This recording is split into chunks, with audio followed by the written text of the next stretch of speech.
사업비가 천문학적으로 짓게 된 강남권 재건축 아파트가 정작 공사비는 20%대 그치고 있어 사업비 거품 논란이 일고 있습니다. 최영식 신임 금융감독원장이 외부 인사들을 주축으로 개혁 작업에 착수하면서 수장마저도 금감원 내부자들을 신뢰하지 못한다는 분석이 나옵니다. 인터넷 전문은행 K뱅크가 방카슈랑스와 주택담보대출 사업에도 뛰어들 전망입니다. 이들 서비스도 전용 어플리케이션을 통해 비대면으로 이뤄집니다. 서울경제TV와 서울경제신문 주최로 열린 미래컨퍼런스 2017에서 4차 산업혁명 시대 인간이 갖춰야 할 역량에 대한 심도 있는 논의가 오갔습니다.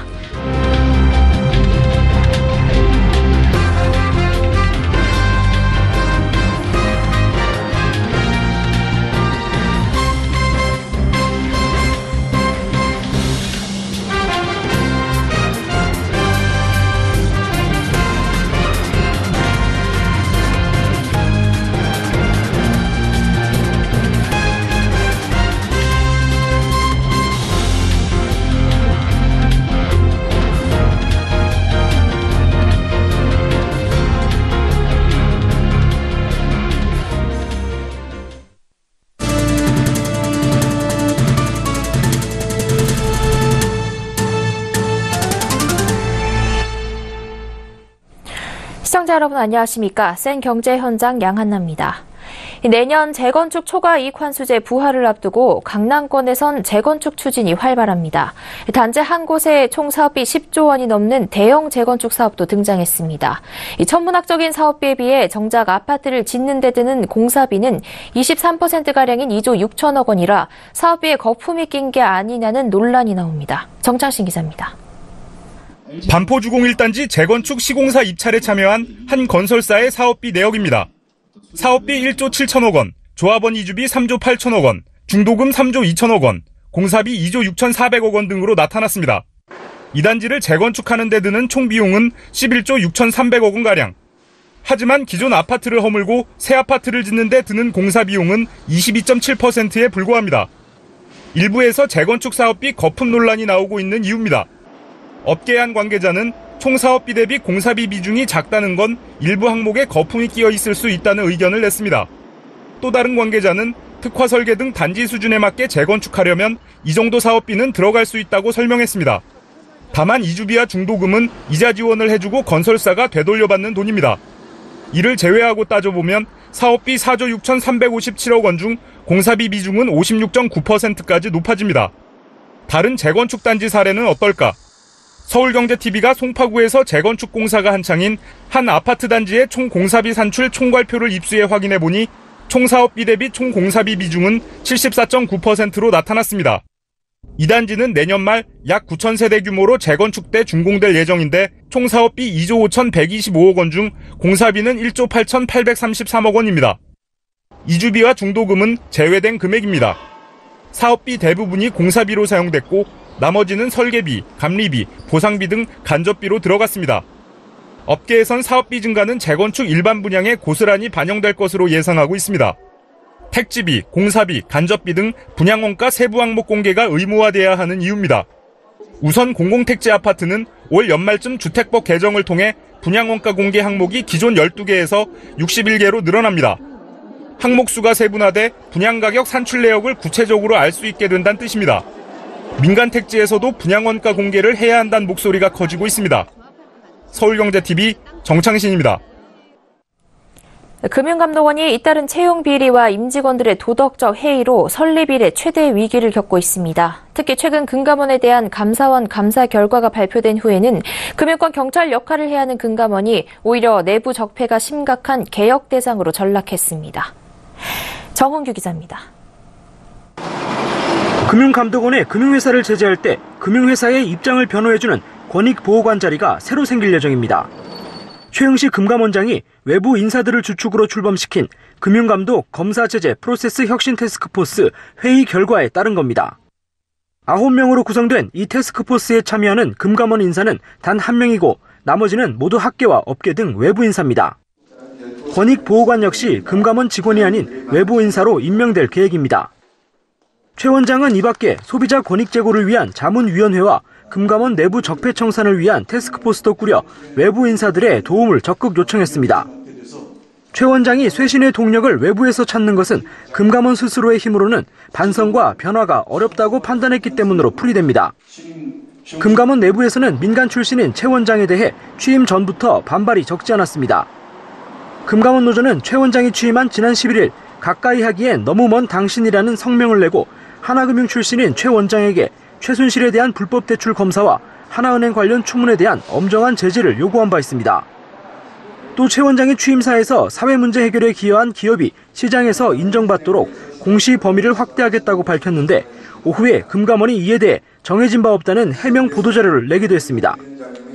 그러나 최근 감사원 감사 보고서에서 채용 비리와 직원들의 일탈 등 검은 민낯이 드러난 이후 내부에서 최 원장의 개혁 노선에 불만을 제기하기 어려워졌습니다. 이에 최 원장이 조직 쇄신에 강력한 의지를 보이기 위해 외부 의견 수용을 넘어 부원장급 자리에 외부 인사를 영입할 것이란 전망도 나옵니다. 서울경제TV 정은규입니다. 지난 4월 출범한 인터넷은행 K뱅크가 2.0 시대를 선포하며 새로운 사업 계획을 발표했습니다.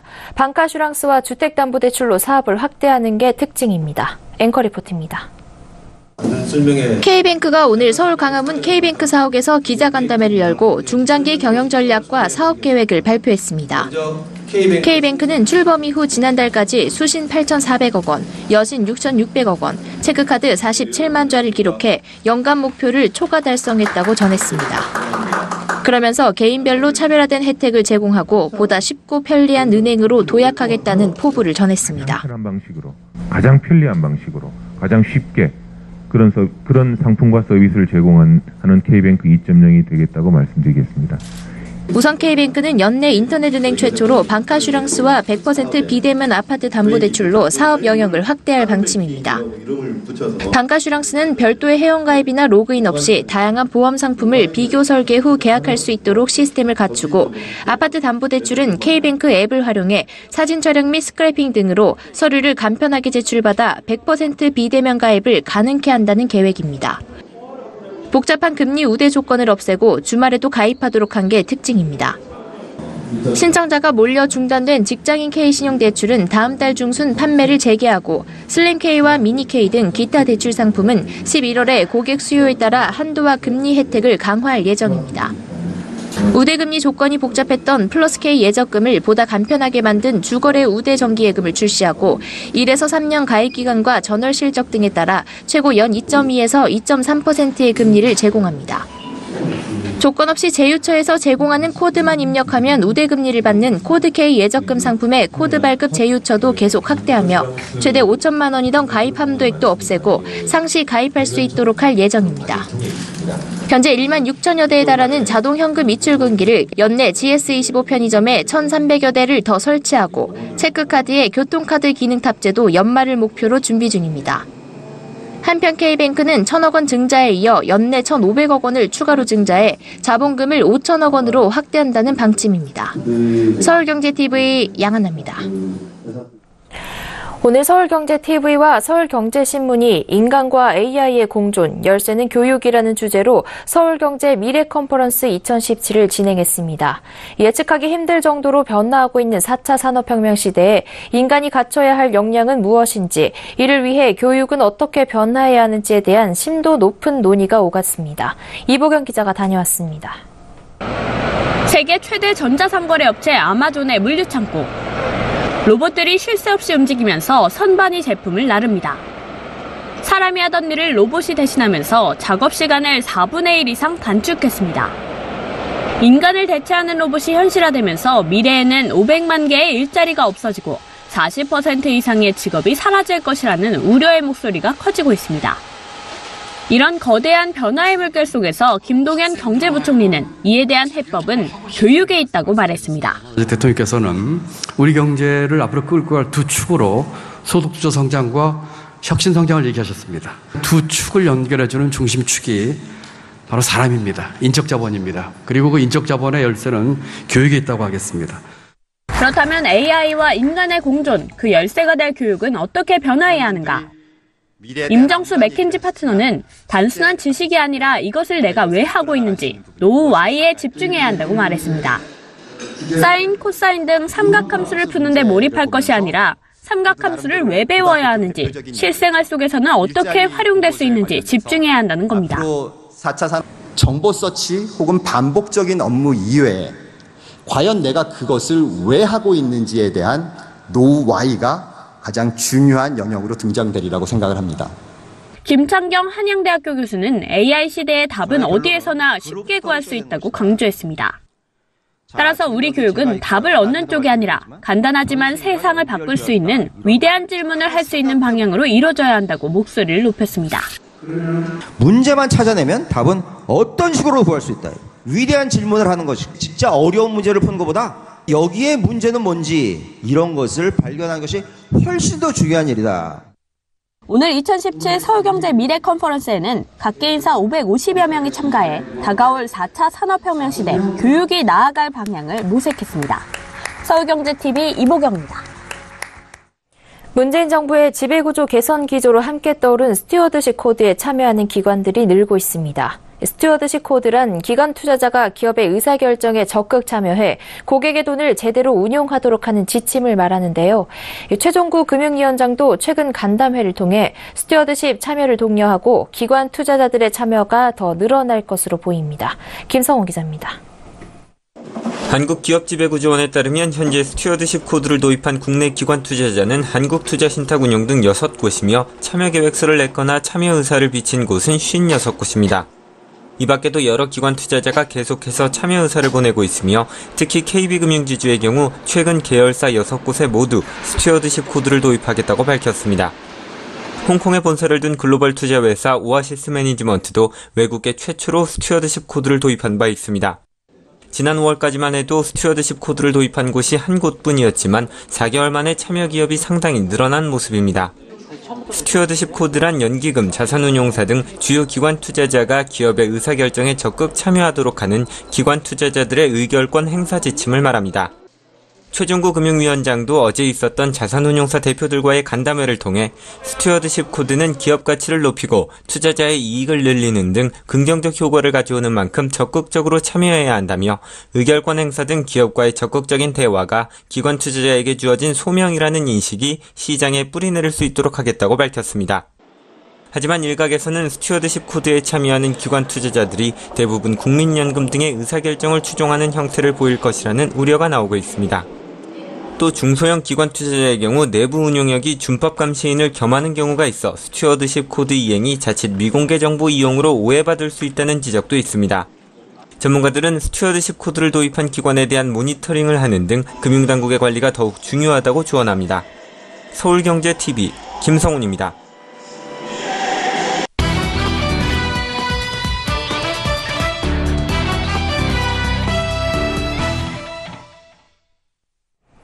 문재인 정부에서 정부 조직 개편을 통해 부처로 승격한 중소벤처기업부 장관 자리가 2달째 공석입니다. 중소기업 시대를 천명하며 야심차게 출발했지만 수장이 없는 상태라 사실상 개점 휴업과도 마찬가지입니다. 결국에 첫 국정감사를 장관 없이 치를 공산이 커져 부실 국감 우려가 나오고 있는데요. 김혜영 기자와 자세한 이야기 나눠보겠습니다. 안녕하세요. 안녕하세요. 네, 중소벤처기업부가 장관 없이 국정감사를 치르게 될 확률이 높아졌다고요? 네, 중기부가 결국 수장 없이 국감을 치를 공산이 커졌습니다. 중기부 국감은 오는 10월 16일로 잡혀 있는데요. 추석 전에 장관 후보자가 지명이 되더라도 이 국감 전에 장관이 임명되기는 쉽지 않아 보입니다. 인사청문 절차를 거쳐 인준까지 물리적으로 시일이 사실상 촉박하기 때문인데요. 보통 청와대에서 장관 후보자를 지명하고 청문 서류 준비와 인사청문회 경과보고서 채택까지 평균 20일가량이 걸립니다. 청문 서류 준비 등에 2일에서 3일 정도가 소요가 되고요. 청문 요청까지 하루에서 이틀, 또 이 청문 요청 시 20일 이내에 청문 보고서가 채택돼야 하는데요. 정치권에 따르면 청와대는 중기부 장관 지명을 추석 연휴 이후에나 단행할 것으로 보입니다. 박성진 전 후보자가 낙마하면서 더 신중한 인사 준비가 필요하기 때문이다라는 분석이 지배적인데요. 결국 중기부는 장관 부재 속 최수규 차관 체제로 국감을 준비하고 있습니다. 네, 아무래도 장관이 없다 보니 중소벤처기업부의 첫 국정감사가 졸속으로 진행되지 않을까 이런 우려가 나온다고요? 네, 맞습니다. 부실 국감 우려가 상당합니다. 경제정책의 큰 그림을 그려줘야 하는 수장이 없다 보니 아무래도 당연한 일이다라는 분석들이 나오고 있는데요. 결국 부로 승격된 이후 첫 국감에서 수장 없는 그 한계를 고스란히 드러내는 것 아니냐, 노출할 위기에 놓였다라는 우려가 깊어지고 있습니다. 중기부한 관계자와 통화를 직접 해본 결과 각자 업무에 열중하며 국감 자료 준비에 여념이 없지만 아무래도 장관이 없다 보니 어려움이 있다라고 토로했는데요. 새로운 정책 기조가 확정되지 않은 상태다 보니 새로 임명된 장관이 결정할 것이다. 이런 식의 의미 없는 답변만 늘어놓을 수도 있다라는 우려도 나옵니다. 또 장관과 함께 국감을 진행해야 할 실무자도 없는 게 현실입니다. 중기부 4개 실장 중 정책 분야 3개 실장 자리가 공석입니다. 기획조정실을 제외하고 중소기업 정책실, 창업벤처혁신실, 소상공인 정책실 모두 공석입니다. 장관 인선이 마무리돼야 실장급 인사가 가능하기 때문인데 실무자 부재 속 걱정이 이만저만이 아닙니다. 이 가운데 위원회는 새롭게 부처로 출범하는 만큼 이전보다 면밀히 감사에 임할 계획인데요. 여당의 경우 일자리 창출과 벤처기업 활성화와 관련된 방안 마련에 야당은 예산 검증에 초점을 맞출 것으로 보입니다. 네, 그런데 중소벤처기업부 장관 인선이 이렇게 더뎌지는 이유는 무엇인가요? 네, 사실상 장관 후보자를 찾는 일이 쉽지가 않습니다. 박성진 전 중소기업부 장관 후보자가 종교관과 역사 논란으로 인해서 자진 사퇴를 했었는데요. 아무래도 박 후보자가 불명예스럽게 사퇴를 하면서 다음 후보자가 지게 될 부담감이 상당한 상황입니다. 현미경 검증이 진행될 것은 불보듯 뻔한 상황이고요. 또한 장관이 되면 자신이 갖고 있는 주식을 매각하거나 위탁해야 하는 백지신탁 제도 역시 장관 임명을 지연시키는 요인 중 하나입니다. 청와대는 당초 중기부 장관의 정치인이 아닌 현장을 직접 경험한 기업인을 임명할 방침이라고 밝힌 바 있는데요. 그러나 현역 기업인의 경우 장관 임기가 길어야 2년 정도인데 이를 위해 스스로 일궈낸 회사를 팔아야 하는 부담을 지기가 쉽지 않은 것이 현실입니다. 실제 장관 후보자로 거론된 현역 기업인 대부분이 장관직을 고사한 것으로 알려져 있는데요. 기업인 출신의 장관을 물색하고 있는 청와대, 현실적인 대응책을 강구해야 하는 적임자가 필요하다는 확고한 의지가 반영된 결과겠지만 청와대의 고민이 깊어지는 만큼 중소기업과 소상공인들의 시름도 깊어지고 있습니다. 네, 중소기업과 소상공인을 대변해야 하는 중소벤처기업부가 계속 표류하고 있는 만큼 중소기업계 우려와 불만도 커지고 있다고요. 네, 맞습니다. 중소기업계에 산적한 이 문제들이 한두 가지가 아닙니다. 최저임금 인상과 근로시간 단축 등 그야말로 악재가 수두룩한 상황인데요. 당장 발등에 불이 떨어졌는데 이 중소기업인들을 대변해야 할, 목소리를 내야 할 중기부가 제 역할을 전혀 하지 못하고 있는 상황입니다. 장관 부재에 따른 업무 공백 후유증도 심각합니다. 장관 임명이 늦어지고 실장급 인사가 나지 않다 보니 조직 안정성이 떨어질 수밖에 없는 상황이고요. 대외적인 위상도 날개 없이 추락하고 있습니다. 오랜 수건 끝에 21년 만에 차관급 조직인 청에 간판을 내리고 장관급 부처인 부로 승격이 됐지만 변변한 출범식조차 하지 못한 상황입니다. 중소기업계는 장관 부재 속 실질적인 업무 추진 동력을 잃어가는 중기부를 보면 애가 탄다며 도대체 언제까지 장관 자리를 비워둘 것이냐고 목소리를 높이고 있습니다. 대통령 업무 보고도 못한 채 국감장에 나서게 된 중기부. 출범 이후 연일 표류하고 있는 상황에서 현안 사업도 대부분 진척되지 못하고 있는 상태입니다. 문재인 정부의 마지막 퍼즐로 불리는 중기부 초대 장관은 과연 누가 될지, 또한 언제쯤 중소기업계를 대변한 목소리를 낼 수 있을지 사실상 의문입니다. 네, 중소벤처기업부의 부실 국감 우려에 대해 김혜영 기자와 이야기 나눠봤습니다. 고맙습니다.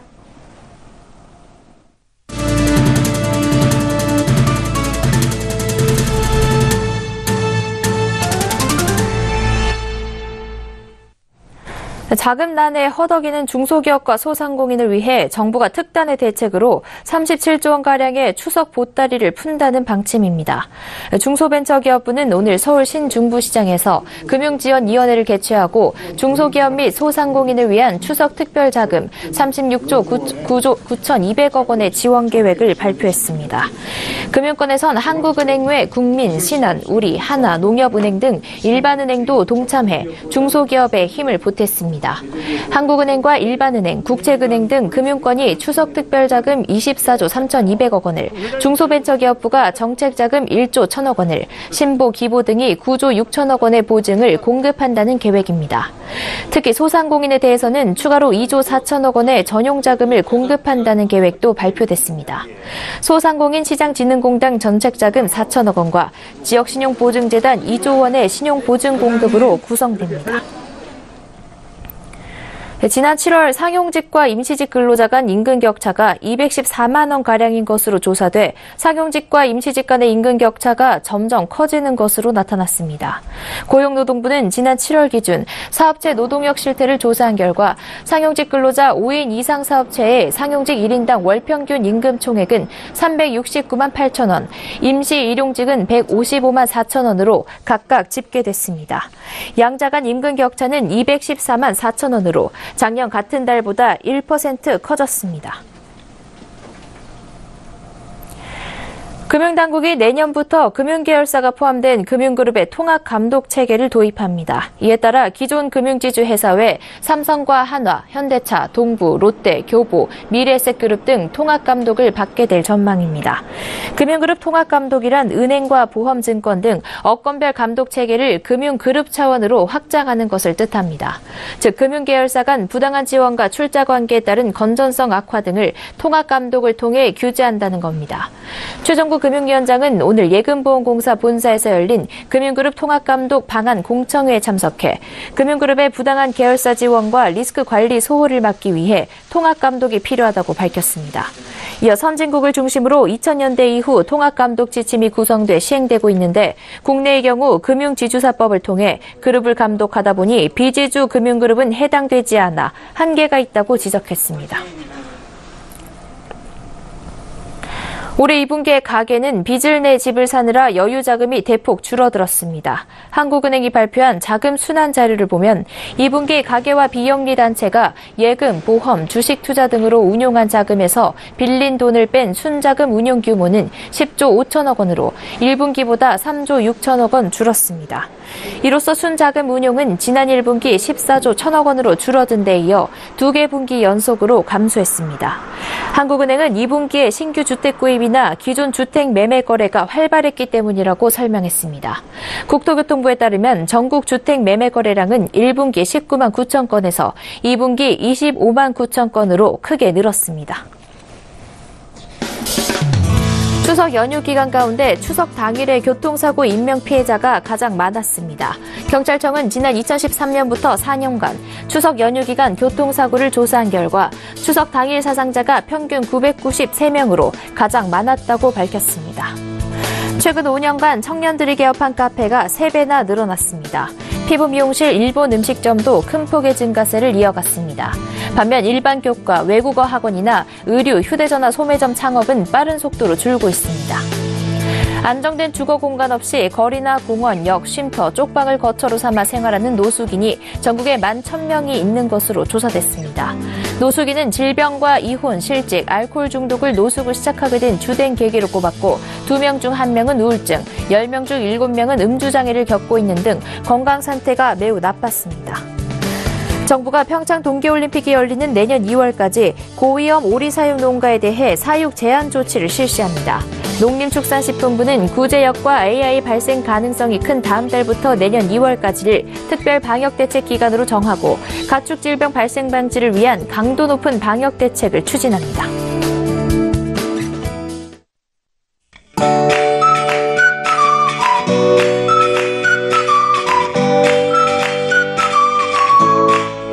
안녕하세요. K웨더 라이프스타일 예보 차씨입니다. 대부분 두터운 비구름은 빠져나갔고 현재는 동해안으로만 비가 내리고 있습니다.